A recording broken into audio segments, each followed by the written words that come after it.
Good morning class 12। आज हम आपके सामने बादल को घिरते देखा है, उसका मैं आपको 5th paragraph, first, second, third, fourth, 6 paragraph स्पष्ट करने जा रही हूँ। कहाँ गया धनपति कुबेर वह। धनपति यानी धन का स्वामी। तो धन का स्वामी कौन है? कुबेर है। यहाँ पर मेघदूत का वर्णन किया गया, मेघ को, क्योंकि यहाँ पर बादल को घिरते देखा और बादल जो मेघ का है, इसीलिए अब यह मेघदूत पे ही आधार करके यहाँ पर नागार्जुन जी ने बनाया है।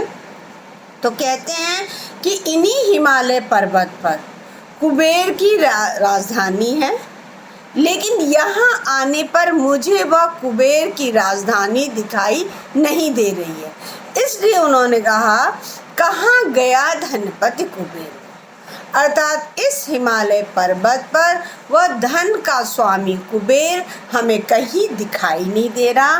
कहाँ गई उसकी वह अलका, और अलका नगरी भी उसकी दिखाई नहीं दे रही है।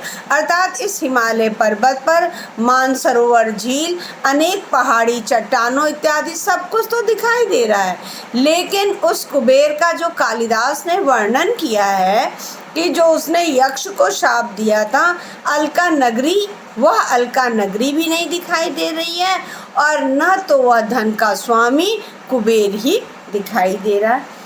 नहीं ठिकाना कालिदास के व्योम प्रवाही गंगा जल का।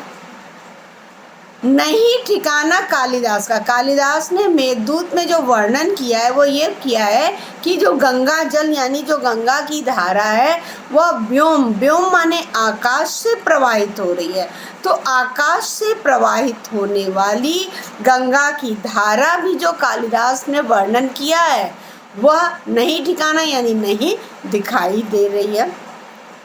ढूंढा बहुत परंतु लगा क्या, अर्थात मैंने अलका नगरी को भी ढूंढा, कुबेर को भी ढूंढा, कालिदास ने जो आकाश से प्रवाहित होने वाली गंगा धारा को वर्णन किया है उसको भी ढूंढा।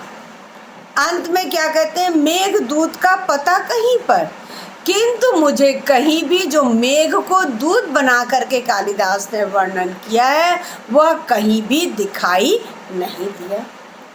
कौन बताए वह छाया में बरस पड़ा होगा न यहीं पर।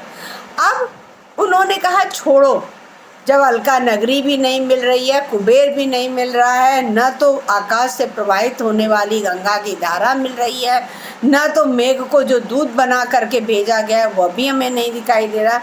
तो अब कहते हैं हो सकता है छाया में, छाया का रूप धारण करके यहीं कहीं पर इन पर्वतों की चोटियों पर वह मेघ वर्षा होगा। जाने दो वह कवि कल्पित था, अर्थात ये सारी जो वर्णन है वह सारे वर्णन कवि की कल्पना ही होगी। अर्थात यहाँ पर नागार्जुन जी कह रहे हैं कि जब मैं वह हिमालय पर्वत पर गया, मुझे मानसरोवर झील पर हमने हंसों को तैरते हुए देखा, चकवा चकवी को उन्हीं शैवालों की हरी दरी पर अपने जीवन के दुख भरे क्षणों को भूलकर फिर प्रणय कला छिड़ते देखा था। उसके बाद उन्होंने उन कस्तूरी मृग को, उस मृग को कस्तूरी ढूंढते हुए उन दुर्गम बर्फानी घाटियों पर भी और चढ़ते हुए अपने पर चढ़ते देखा था। अब वो कह रहे हैं ये सब कुछ देखा, लेकिन जो कालिदास ने वर्णन किया है कि मेघदूत का, वह न तो मेघदूत मुझे मिला, न तो धन का स्वामी कुबेर मिला, न उनकी अलका नगरी मिली, और न आकाश से प्रवाहित होने वाली गंगा की धारा में। तो अंत में जो हम लोगों की आदत होती है, हम सब कुछ खोजते हैं, फिर मुझे लगता है ठीक है छोड़ो, जो होगा वो होगा। इसी पे इन्होंने भी कहा कि हो सकता है वह कि मेघदूत कहीं पर छाया का रूप धारण करके बरस पड़ा होगा। तो ये सारी चीज़ें क्या थी, जाने दो वह सब कवि कल्पित था, यानी कवि की कल्पनाएं थी। मैंने तो भीषण जाड़ों में नभ चुंबी कैलाश शीर्ष पर, मैंने भीषण माने भयंकर, भयंकर यानी बहुत अधिक ठंड के मौसम में, अर्थात भीषण जाड़ों में, अर्थात आप लिख दीजिएगा जब बहुत अधिक ठंड पड़ती है या जब पूरी तरह से बर्फ से जम जाती है पहाड़ों की चोटियाँ, उस समय का वर्णन करते हुए कहते हैं नभचुंबी। नभ माने आकाश को चूमने वाली, यानी आकाश को छूने वाली। कैलाश शीर्ष पर, अर्थात उसी कैलाश पर्वत के शीर्ष माने चोटियों पर। महामेघ को झंझानिल से गरज गरज भिड़ते देखा है। महामेघ, महा माने विशालकाय, मेघ माने बादलों को, झंझानिल, अनिल और झंझा यानी भयंकर तूफानों में, क्योंकि ऊपर की तरफ जब बारिश क्या कहते हैं पूरी तरह से बर्फ से कैलाश की पर्वत की चोटियाँ ढकी हुई हैं, यानी वो लग रहा है कि आकाश मंडल को छूने के लिए तैयार हैं, उस समय बादल जो एक दूसरे से गरज की आवाज़ करते हैं उसका उन्होंने वर्णन किया है कि विशालकाय बादलों को मैंने भयंकर तूफानों में एक दूसरे से गरज गरज भिड़ते देखा। अर्थात जीवन को उन्होंने क्या दिया है कि जीवन हमारा संघर्षों से भरा हुआ है और हमें उन संघर्षों में से अपने लिए रास्ता निकालना है। इसीलिए उन्होंने बोला है कि महामेघ को झंझानिल से गरज गरज भिड़ते देखा है, अर्थात विशालकाय बादलों को भयंकर तूफानों की अवस्था में, अर्थात भयंकर विपरीत से विपरीत परिस्थितियों में भी एक दूसरे से उस विशालकाय बादलों को, जब कैलाश पर्वत की चोटियां बर्फ से ढकी होने के कारण आकाश को चूमने रही हैं, उन भयंकर जाड़ों के समय एक दूसरे से गरज गरज भिड़ते देखा है। अब वह गरज गरज भिड़ते देखा है जो कि आप दे दीजिएगा कि जीवन को संघर्षों से भरा होते हुए भी अपने जो कार्य है उस कार्य को कर रहे हैं, बादल को घेरते देखा। फिर से देख लीजिएगा, यहाँ पर उन्होंने बोला कि कालिदास ने जो वर्णन किया है मेघदूत का, वह मेघदूत हमें कहीं, उस मेघदूत में उन्होंने क्या वर्णन किया है, कुबेर का वर्णन किया है और कुबेर की अलका नगरी का वर्णन किया। तीसरी चीज उन्होंने वर्णन किया है कि आकाश से प्रवाहित होने वाली गंगा की धारा का किया, लेकिन मुझे कोई भी नहीं मिला। तो यहाँ पर नागार्जुन जी कहते हैं कि हो सकता है वह कहीं छाया का रूप धारण करके परस पड़ा होगा, जिस पर वह कहते हैं जाने दो यह सभी कभी कल्पनाएं थी, लेकिन मैंने तो अपनी आँखों के सामने उन भयंकर जाड़ों में भी जो कैलाश चुंबी, कैलाश की जो चोटियाँ उन नभचुंबी, नभ को चूम रही हैं, आकाश को चूम रही हैं, उस समय मैंने महामेघ को यानी विशालकाय बादलों को झंझानिल से, अर्थात भयंकर तूफानों से एक दूसरे से गरज गरज कर भिड़ते देखा है, मैंने बादल को घिरते देखा। नेक्स्ट देखिएगा, नेक्स्ट का सिर्फ ये वहाँ की जो किन्नर और किन्नरियाँ हैं, वह किन्नर और किन्नरियाँ कैसी हैं, क्यों, क्योंकि उन्हें प्राकृतिक दृश्य की सुंदरता का भी वर्णन करना है और साथ ही साथ वह नृत्य, संगीत इत्यादि कलाओं में रुचि भी रखती, उसी का वर्णन यहाँ पर कर रहे हैं। शत शत, शत शत माने सैकड़ों, फिर शत कर दिया तो सैकड़ों, हजारों।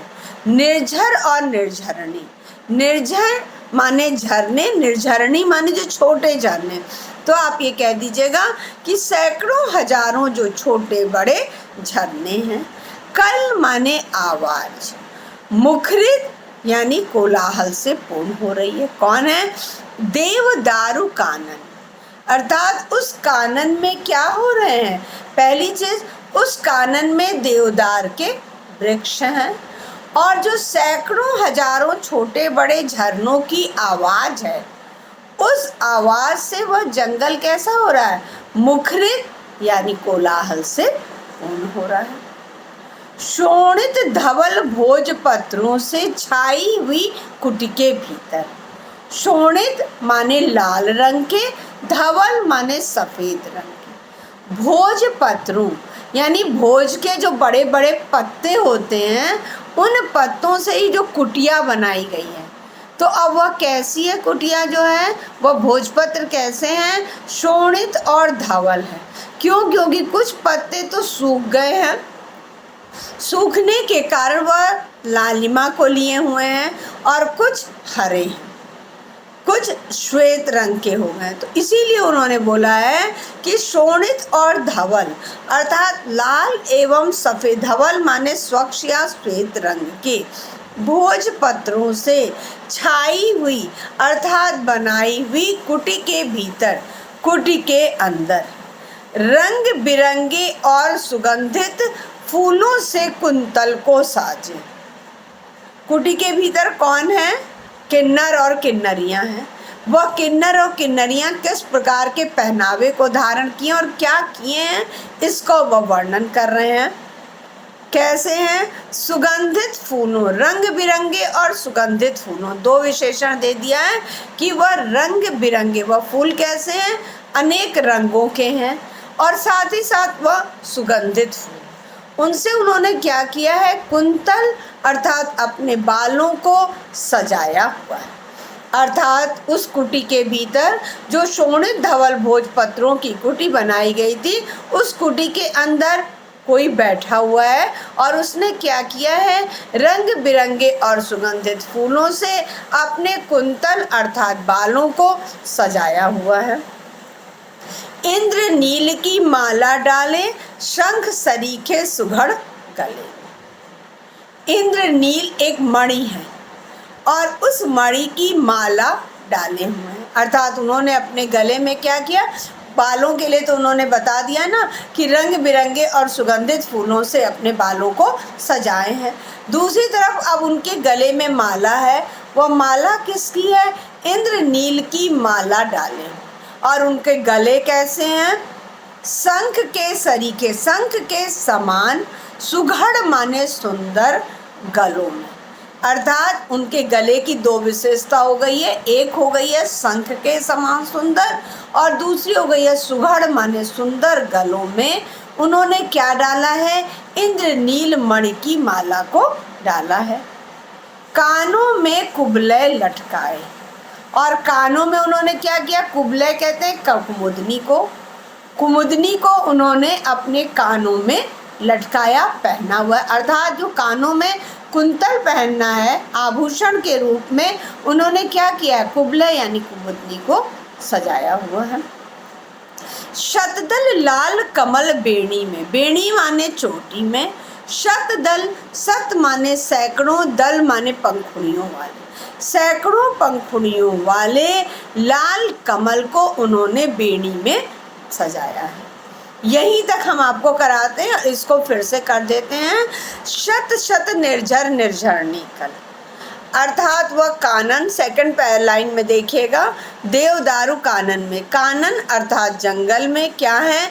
देवदार, देवदार यानी जो बड़े बड़े आप लोग पहाड़ों पे जाते हैं तो आप देखते हैं देवदार वृक्ष होते हैं। क्यों? क्योंकि वह पहाड़ों पर ही उग सकते हैं, उन्हें किसी प्रकार के खाद पानी की आवश्यकता नहीं होती, वह अपने आप ही खाद पानी उन पहाड़ों से ले लेते हैं। तो इसीलिए वह पहाड़ों पर लगाए जाते हैं, और वह वर्षा इत्यादि को रोकने के लिए या भूस्खलन इत्यादि को रोकने के लिए कार्य में लाए जाते हैं। तो यहाँ पर कह रहे हैं उन कानन में क्या है? देवदार के वृक्ष हैं, और वहाँ पर वह कानन कैसे मुखरित हो रहा है? सैकड़ों हजारों छोटे बड़े झरनों की आवाज़ से मुखरित हो रहा है।